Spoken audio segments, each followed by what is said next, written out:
Pamosong Mona Lisa painting, sinabuyan ng sopas ng mga environmental activists sa France at pagdiriwang ng 2024 Venice Carnival sa Italy nagsimula na. Si Joy Salamatin sa sentro ng balita.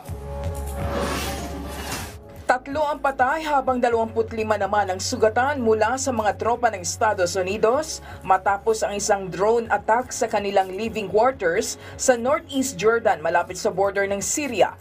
Ayon sa US Central Command, ito ang unang pinaniniwalaang mga namatay mula sa mga tropang Amerikano buhat nang magsimula ang digmaan sa pagitan ng Israel at Hamas. Sinisi ni US President Joe Biden ang mga militanteng grupo na suportado ng Iran na nag-ooperate sa Syria at Iraq sa pag-atake nito sa Jordan.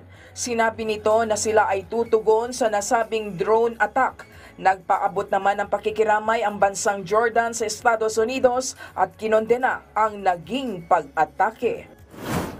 Sa bansang France, nagsaboy naman ang mga environmental activist ng mga sopa sa pamosong Mona Lisa painting sa Louvre Museum sa Paris. Inako naman ng grupong Riposte Alimentaire o Food Counter Attack ang nasabing stand. Sinabi ng grupo na iyon ay bahagi ng kanilang pagsisikap na isama ang pagkain sa General Social Security System.